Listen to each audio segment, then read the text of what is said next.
خواجہ نظام الدین اولیاء رحمۃ اللہ تعالی علیہ، ان کے زمانے میں ایک عالم تھے نظام الدین، انہوں نے کتاب لکھی تھی نماز پر، وہ 400-500 صفحات پر کتاب تھی، اس کا غلغلہ مچا پوری ہر طرف، بھئی اس نے بڑی کتاب لکھی ہے۔ تو لوگوں نے اس کی تعریف کی تو اس کو شوق ہوا کہ بھئی یہ دلی میں خواجہ نظام الدین کا بڑا نام سنتے ہیں، چلو اس کو بھی یہ کتاب دے کر آتے ہیں۔ تو نماز پر وہ کتاب جو تھی بڑی ضخیم، وہ لے کر وہاں پہنچے اور خادمین سے جا کر کہا کہ مجھے خواجہ صاحب سے ملنا ہے۔ خادمین نے کہا کہ آپ کا وقت ہوتا ہے ملنے ملانے کا، اس وقت جو ٹائم ہے وہ آپ کی خلوت کا ہے۔ اس نے کہا کہ بھائی یہ دیکھو میں اتنی دور سے آیا ہوں، آپ ان کو بتائیں۔ تو خادمین نے کہا کہ ایسے آپ کا مقبول نہیں ہے۔ اس نے اصرار کیا، ان کو کہیں کہ فلاں علامہ، فلاں مولانا جس نے ایک کتاب لکھی ہے 400 پیجز پر، وہ آیا ہے، کوئی عام آدمی نہیں آیا۔ مریدین نے پھر بھی کہا کہ آپ معاف کریں، آپ تھوڑا انتظار کریں۔ تو خواجہ صاحب نے اندر سے آواز سنی، آپ نے دریافت کیا کون ہے؟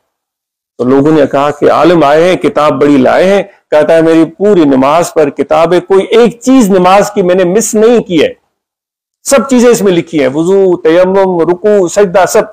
آپ نے فرمایا کہ ان کو آنے دیں۔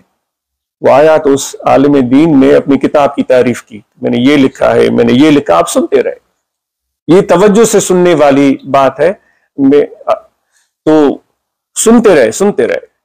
جب اس نے گفتگو ختم کی تو آپ نے ایک آسان سا سوال پوچھا۔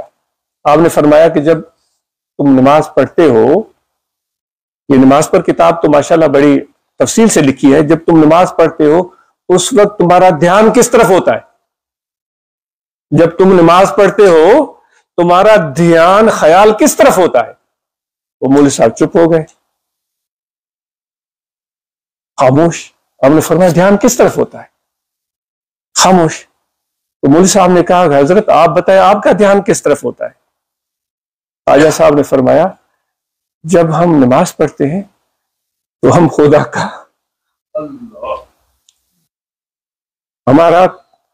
کے عرش کو دیکھ رہے ہوتے ہیں،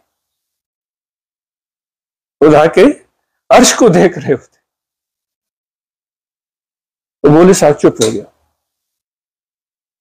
یعنی کتاب لکھنا وہ بہت بڑا کام سمجھ رہا تھا۔ خواجہ صاحب نے اس کو سمجھایا کہ نماز میں اصل کام جو ہے تمہارے دھیان کا ہے۔ تو اس لیے دوستو ہم یہاں بیٹھے ہیں کہ یہ ہنر سیکھیں، یہ طریقہ ہم سیکھیں۔ بغیر کسی استاد کے کوئی چیز نہیں سیکھی جاتی۔ جیسے کوئی انجینئر نہیں بن سکتا، کوئی ڈاکٹر نہیں بن سکتا، کوئی لائر نہیں بن سکتا، اس کو استاد کے پاس جانا ہوتا۔